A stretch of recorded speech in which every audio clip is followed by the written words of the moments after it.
Have you ever wondered what happens to all the unwanted fat or trimmings that don't make it into a dish or into your fridge whenever you go out and buy meats? Well, it's usually repurposed into something useful because wasting food is bad. In today's video, I'll be teaching you how you can get your hands on these unwanted bits and what you can do with it. Let's get into it.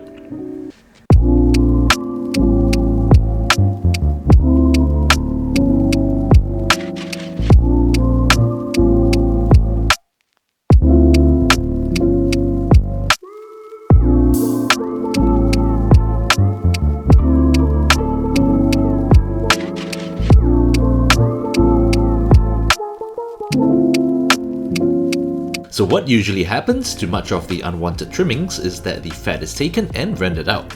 But before you can render fat, you first gotta get your hands on some. Acquiring this is fairly simple. Just walk into your butcher and ask for it. Ask them for tallow and they will know what it is. It's usually dirt cheap and some will even give it to you for free. Some supermarkets sell this as well, and sometimes these trimmings come from really good stuff like Wagyu beef.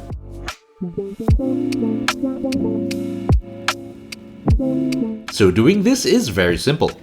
Begin by choosing your preferred animal fat. Here I'm using both beef and pork because I can. Both of them have different textures as you can see here. Beef tallow is a bit more gelatinous at room temperature, whereas pork tallow is more solid. Needless to say, depending on where you are in the world, the definition of room temperature will vary, but you get my point. This is the room. This is the room temperature room. Next, check your tallow or trimmings for any large pieces of meat. A few small bits here and there are fine, but large chunks need to go. Remove these as we don't want them when cooking. Once that's done, slice up your tallow into smaller pieces. You can use a food processor to speed things up, but I recommend cutting them into smaller cubes just like this, so you'll end up with a tasty treat at the end of it. Toss your tallow into a pot or frying pan and pour in enough water to cover it.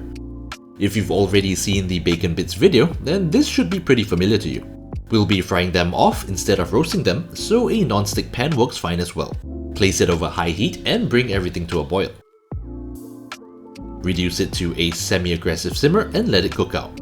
Make sure to stir it occasionally to ensure that nothing ends up sticking to the bottom of the pan. It will go from a mass of liquid to an odd-looking sad pile of bits before foaming up.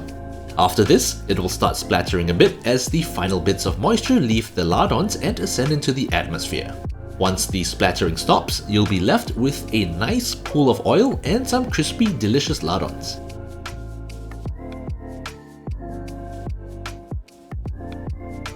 Strain the liquid into a large bowl to prevent scalding yourself,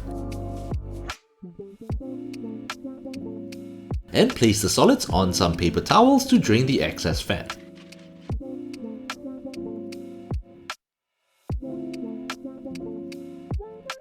As you can see here, both fats have slightly different colors when liquid. Transfer it to a smaller container for easier storage, let it cool down a bit, and pop it into the fridge to solidify. Alternatively, you can freeze it for a few months. When solid, it becomes opaque but scoops out really easily if you live somewhere with a warmer environment. And there you have it, how to render fat from tallow and other trimmings, as well as how to make your very own delicious lardons in the process. So what can you use the fat for? You can sear meats, flavor sauces and other dishes, make soap, or you can also use it to store and preserve stocks, soups, gravies, sauces, pâtés, because when the fat hardens in the fridge, this forms a airtight seal which slows down oxidization and will allow you to keep things for longer. I've even seen people using the fats to dry age meats, and this would be quite interesting to test out. I guess you could technically season your cast iron cookware using the fats, but I wouldn't recommend it. My personal favorite is frying eggs in some of the fat because it adds that extra layer of flavor which you can't get from regular cooking oil. I mean, come on, steak and eggs? But that's all for today. If you enjoyed the video or learned something new, like if you liked the video, share it with all your friends and family, and if you haven't done so already, consider subscribing because it really helps the channel.